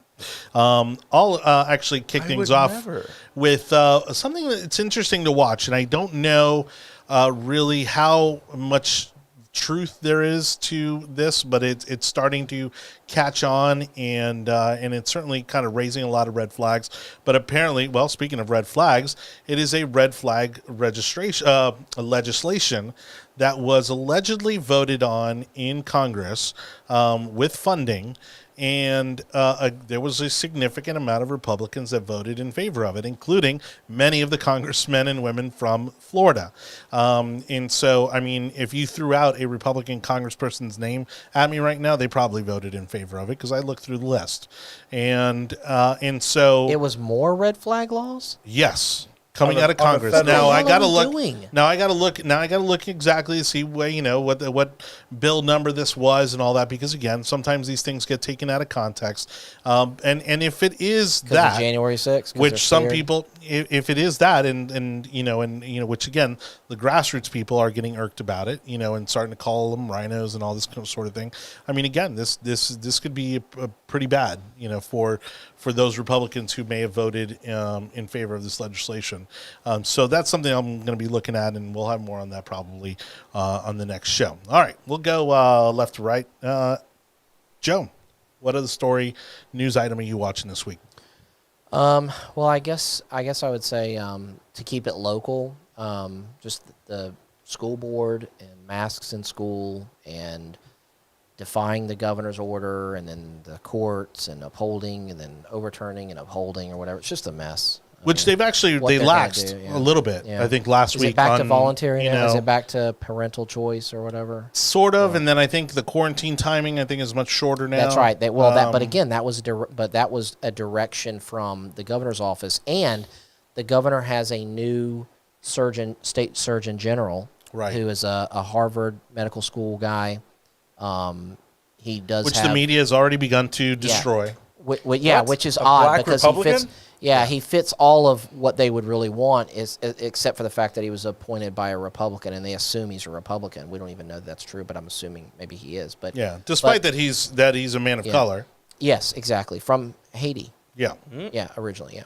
So anyway, apparently very brilliant guy, has also a PhD in some of these fields or whatever. No, but Joe, see, that's not good enough nowadays. It's not good enough. Sorry. Okay, because, we can have someone at the health department who is transgendered and think that they're all the high and mighty and know all. But if we have somebody with a PhD that is our Surgeon General, that's not good enough. And a medical degree. They're not an epidemiologist. They're not a COVID expert. Okay, Joe, get on the bandwagon. I'll get on the bandwagon. He gave his press conference. They immediately asked him about vaccines, and he said something that I think most doctors would think is a reasonable answer, which is that, well, vaccines are part of our response. But he basically is trying to he's trying to change a little bit of the tone and the culture at the Department of Health and say, look, we're not going to live on fear here. We're going to address this in a mature way. We're going to do vaccines. We're going to do antibody treatments. Right. We're going to do prevention. You know, we're going to do things that make sense and that follow science.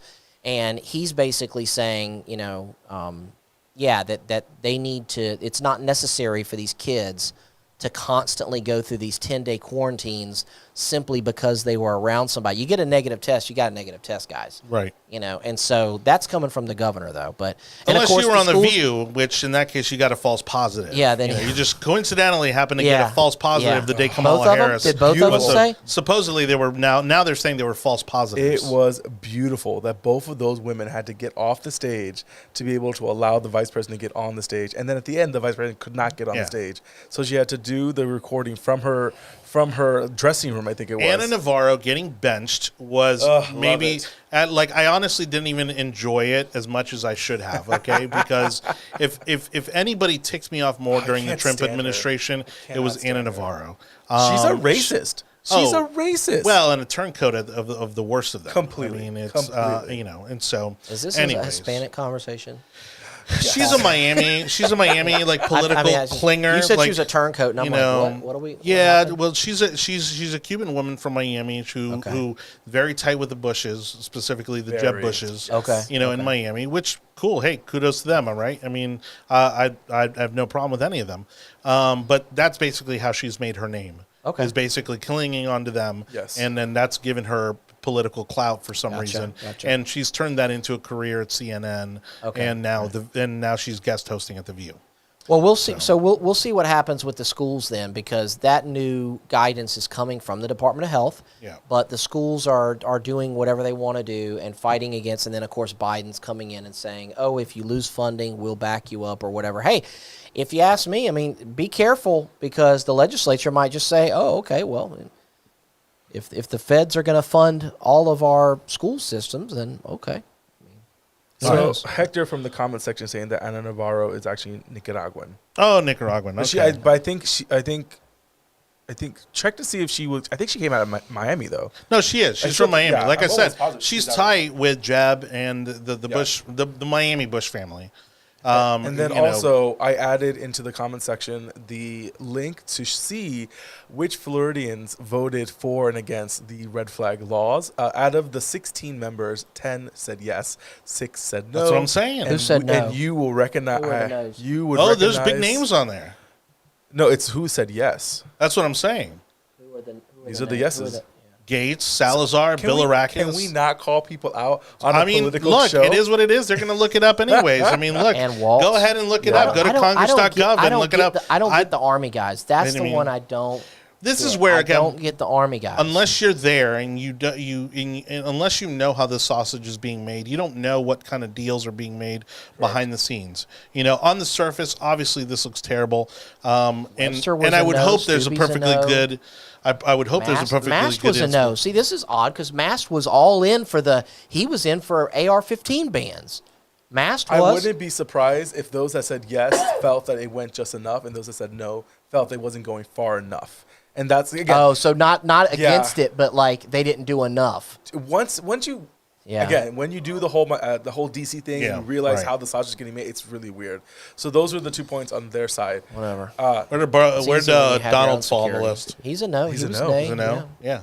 Our boy. Interesting. Easy when you It's have. your really own- weird because the get big, I mean, if you look at the big city Congress people, Miami, Orlando, and Tampa Bay, all voted, mostly voted in favor of it. Franklin, I think, voted in favor of He it. voted in favor of it. You know, right over here, right? You know, I over don't, my I shoulder. don't get the. I don't Look, get the I mean- combat. I don't get the combat guys. I don't get the army guys that vote against people having guns. I don't get it. I'm very Yeah. confused. Again, we would love to have you guys do a response and figure out why your local congressperson actually voted in support or against the no flag laws. Again, there are probably legit arguments to be made from those that voted yes, and we can always ask them. They are our representatives, of course.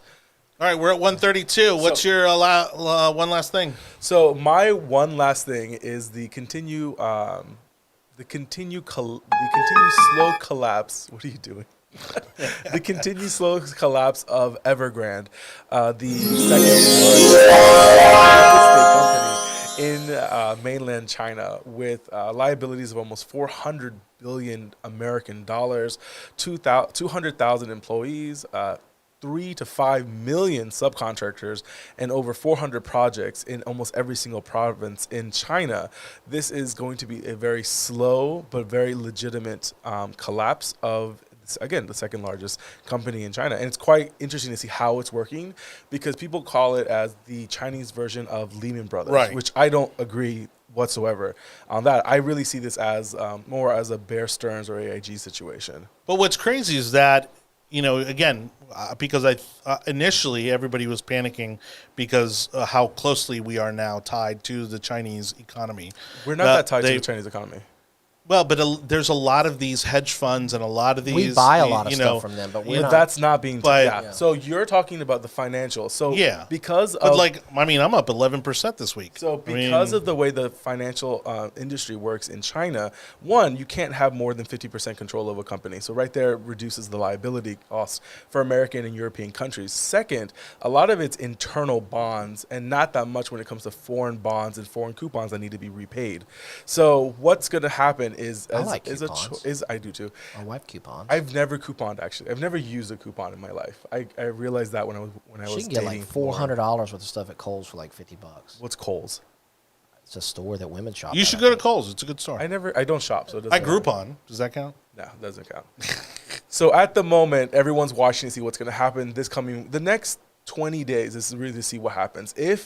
If the Evergrande defaults, it will be, I think, the largest default in China's history. How does a communist default? Isn't it all free? Like, So how's it real? and so It's that's not where real this money, is. right? This is a gray area. We don't know what the implications are going to be. The problem is this: Maybe because China just doesn't want to pay. Well, the Chinese Maybe government they is just saying don't wanna that pay. they may not bail them out. Maybe they just don't want to pay. the Chinese But government isn't it partially owned by the Chinese government anyway? Yes, the Chinese So maybe government they just don't doesn't wanna want to pay because it wants. But to it would be inflict- devastating to their economy. It wants to inflict as much pain as possible to those individuals that made so much money. Right. And that might be what's happening right now. The premier wants to cause as much pain as possible, which then will teach a lesson to people. However, I get the feeling that the a lot moment of times that China gets into this and starts paying off the debt, every company in China is Right. going to want to Right. bail out, and I it's get going to the cause a sense huge that a lot of problem. those things are really almost like in any time you have a totalitarian regime, a lot of the things that you see happening outside are actually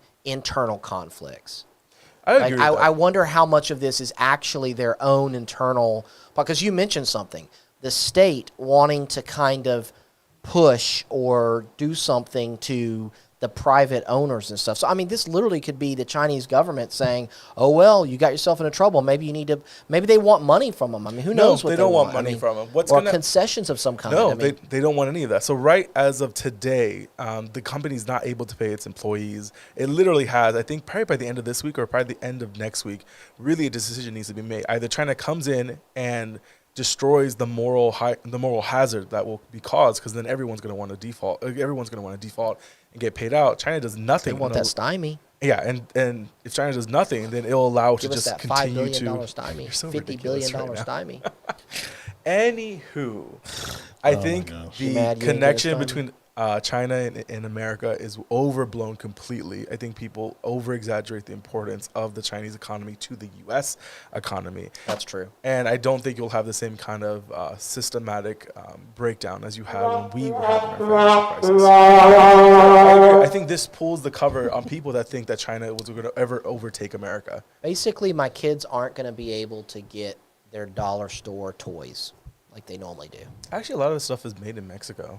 What's it crazy really? is Oh, the that's number like of we like Mexico. what's crazy is the number of Chinese homeowners that are getting screwed over in this process, because the 1.2 majority of that, million. the majority of that company's holding is real estate and real estate development, construction, and apparently they have tons of people's deposits for all these homes for these that- homes, that and they're have- screwed. Yeah. 1.2 million Chinese they're families screwed. that are waiting for apartments to get finished, and they're not going to get finished. Wow. So now, and this is the That's where I think the government will step in. But this is the cascade situation. If the company now has to give up their properties at a discount to reduce their liability, it depresses the value of their homes, which then reduces the income of people's the wealth of people's. for a little while. No, I don't think for a little while. I think it's. Do you know how much money, what the time amount of income you need to live in Shanghai, as a native Chinese person? 44% your yearly income. which is is insane. what's spent on housing. You No, mean? for you to be able to buy a house, it's 44% of your yearly income. Yes, it makes no sense. What do you so mean? You have to pay that in rent. So I how don't much? understand. How much? So you buy a house in Florida, in Tampa, for $200,000. Okay. So that's probably 3 to 5 to 10 times your. You should be your annual You should salary. be somewhere between 20 and Yeah. 30% of your income. Which you can actually pay off within 30 years. Okay. In China, the It's average like 40 something. You it's said? 44 times your annual salary. So Oh, wow. it's not just your salary; it's your parents' So salary. you're saying homes Jesus. are completely unaffordable? It's completely unaffordable. So now, in like multiple generations, are tied into one apartment building. But One that's their apartment. way of stifling the middle class. No, that's their way. Of, You're saying that's just how much it costs to have a home in a city? Is that in a what you city, mean? in a big city in China. So like I'd be 75. in a mud brick home Oh, out yeah. in the country. So I'd be out in the country with a mud brick home so paid here off. in the States, your wealth when it comes to your real estate is like 30 to 40% of your wealth. There, it's 75% of your wealth is So your everything of is your tied real up estate. in the home. Which is insane. Yeah. And then in the economy, All for a 30%. Chinese built apartment Exactly. in a smoggy city. And That's only- crap, and you only don't 30 They're probably like micro apartments, Oh, yeah. too. Yeah, that's they're what I'm small. saying. They're Yeah, I very know. small. It's just And then the best thing of Concrete all box, is that a the concrete whole box. economy itself, 30% of it is just real estate construction. So the smallest slowdown will cause an effect that, again, the China that we see now will not be the China in 10 years. I said that multiple times throughout the history. yeah, the China in 10 years is going to have another aircraft carrier. Number 2 They're going to have another one. out of our 20. All right, everybody. Thank you so much for watching the Yard Sign. On that note, again, I appreciate Joe WIcker, Anibal, David Cabrera for joining us on the show today. I'm just going to go ahead and shut their mics off now that I have the power to do so. On behalf of everybody in the comments section, we appreciate you for watching. Don't forget to get the audio version of our podcast at the Tech Overlords at Google, Apple, Spotify, Audible, Amazon, and iHeartRadio. You can go ahead and subscribe to that now. Please leave us comments, suggestions, ratings, all right, all that to help us grow the show. We'll be back here next Monday night, maybe with the same faces, maybe some new faces. We'll see. We'll figure it out then. In the meantime, let us know what you'd like for us to talk about next week. On behalf of Joe WIcker and Anibal David Cabrera, I'm Jonny Torres, your host. Thank you so much for watching. We will see you next week. Bye.